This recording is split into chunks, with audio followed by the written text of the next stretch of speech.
Welcome to zero gravity photography. So basic photography series பார்த்துட்ருக்கோம். அதில் வந்து ட்ரையாங்கிள் எக்ஸ்போஷர்.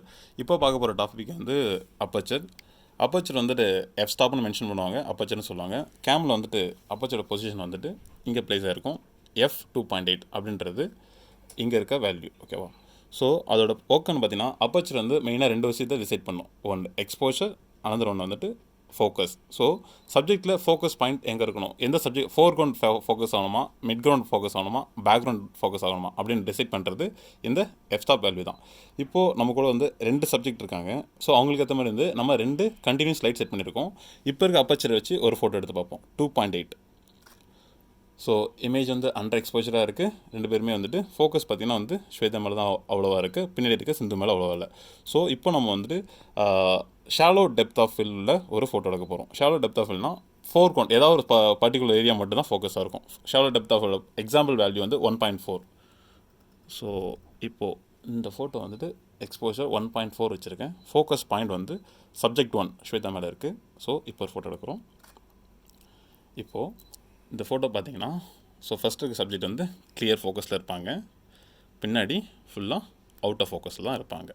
ஸோ இப்போது இதுக்கு பேர் வந்து ஷாலோ டெப்த் ஆஃப் ஃபில். நேரோ டெப்த் ஆஃப் ஃபில்ன்றது இந்த ஃபோக்கஸ் ரேஞ்சை நம்ம இம்ப்ரூவ் பண்ணிட்டு போகிறது தான் ஷாலோ நேரோ டெப்த் ஆஃப் ஃபில். ஸோ 1.4லேருந்துட்டு நம்ம அடுத்த வேல்யூ, அடுத்த சின்ன சின்ன வேல்யூ இருக்கும். நம்ம சின்ன வேல்யூ பண்ணால் டிஃப்ரென்ஸ் அவ்வளோ பெருசாக தெரியாது, அதனால் நம்ம பெரிய வேல்யூ சூஸ் பண்ணலாம். 1.4லேருந்து டேரெக்டாக வந்து நம்ம 3.5க்கு போயிடலாம். ஸோ 3.5ல் இந்த மாதிரி ப்ரீவிஷுவலோட அவுட்புட் இப்படி காட்டுது. ஸோ நம்ம வந்து ஃபோட்டோ எடுக்க முன்னாடி வந்து நம்ம பார்க்கும்போது மீட்டரிங்கில் என்ன சொன்னால் இமேஜ் அண்டர் எக்ஸ்போசராக வரப்போன்னு சொல்லுது. ஸோ அதனால் வந்துட்டு நம்ம ஐஎஸ்ஓட ஹெல்ப் எடுத்துகிட்டு ஐஎஸ்ஓ இன்க்ரீஸ் பண்ணுறோம். ஸோ இப்போது 1600 வைக்கும்போது ஓரளவுக்கு ஈவன் எக்ஸ்போஷராக இருக்குது. 1600 அப்பச்சர் வந்துட்டு 3.5, சேம் அதே ஃபோக்கஸ் பாயிண்ட் சப்ஜெக்ட் 1 மேலே வச்சு ஒரு ஃபோட்டோ எடுக்கிறோம். ஸோ ஃபஸ்ட் இருந்த ஃபோட்டோக்கு இந்த ஃபோட்டோ டிஃப்ரென்ஸ் பார்த்தீங்கன்னா, முன்னாடி இருந்த ஃபோட்டோவில் சப்ஜெக்ட் 2 பின்னாடி இருக்கவங்க வந்து ரொம்ப பிளராக இருப்பாங்க, இதில் ஓரளவுக்கு விசிபிளாக இருப்பாங்க. ஸோ இதுக்கு அடுத்த வேல்யூ வந்துட்டு நம்ம 8 சூஸ் பண்ணுவோம். F3.5லேருந்து F8க்கு போகிறோம். நான் முன்னாடியே சொல்லியிருக்கேன், நடுவில் கொஞ்சம் வேல்யூஸ் இருக்குது, ஆனால் வந்து அதோடைய சேஞ்சஸ் வந்து பெருசாக தெரியாது. அதனால் வந்து நம்ம கொஞ்சம் பெரிய டிஃப்ரென்ஸ்க்காக பெரிய வேல்யூ சூஸ் பண்ணுறோம், ஓகேவா? இப்போ 8 இருக்குது, சேம் அதே மாதிரி வந்துட்டு அண்டர் எக்ஸ்போஜராக இருக்குது, ஃபோட்டோஸ் வந்து ரைட்டாக இருக்காது. ஸோ அதனால் வந்துட்டு ஆனால் நம்ம வந்து ஃபிக்ஸ் பண்ணிட்டோம், அப்பச்சர் 8ல் தான் வேணும் ஃபிக்ஸ் பண்ணியாச்சு. ஸோ நம்ம வந்து ஒன்று குறைக்கிறதுனா ஷட்டர் ஸ்பீடை குறைக்கலாம், இல்லை இன்க்ரீஸ் பண்ணுறதுனா ஐஎஸ் இன்க்ரீஸ் பண்ணலாம்.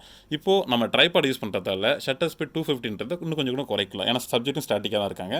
இந்த 250லேருந்து நான் ஷட்டர் ஸ்பீடை 100க்கு வச்சுக்கிறேன். ஸோ இப்போ ஓரளவுக்கு பிரைட்டன் இருக்குது, ஆனால் இந்த பிரைட்டன் கூட எனக்கு பத்தாது, ஓகேவா? ஸோ நான் திரும்பியும் ஐஎஸ்ஓவை இன்க்ரீஸ் பண்ணுறேன். 3200 வச்சு எடுக்கிறேன்.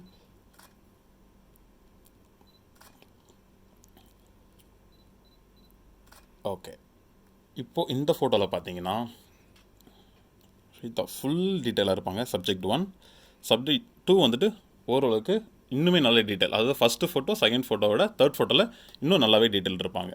அகெயினாக நம்ம சூஸ் பண்ண போகிறது 11. இந்த வேல்யூவில் ஃபோட்டோ எப்படி இருக்குன்னு பார்க்கலாம்.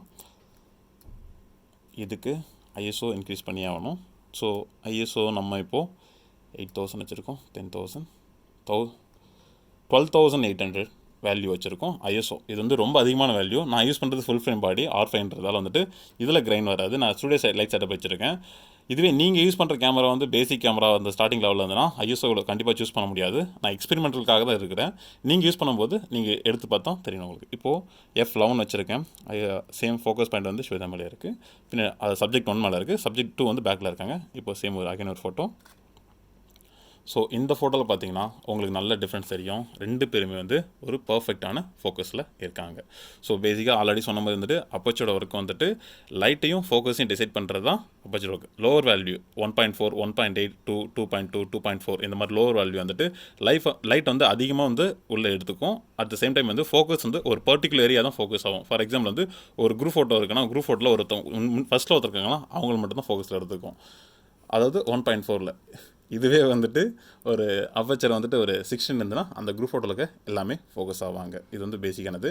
நம்ம இதுக்கப்புறம் அப்கமிங் வீடியோஸில் வந்து இதுக்கான ப்ராக்டிக்கல் வீடியோஸ் வந்து இன்னும் கொஞ்சம் பார்க்கும்போது உங்களுக்கு கிளியராக டிஃபைன் ஆகும். Okay, thank you. நெக்ஸ்ட் வீடியோ பார்க்கலாம்.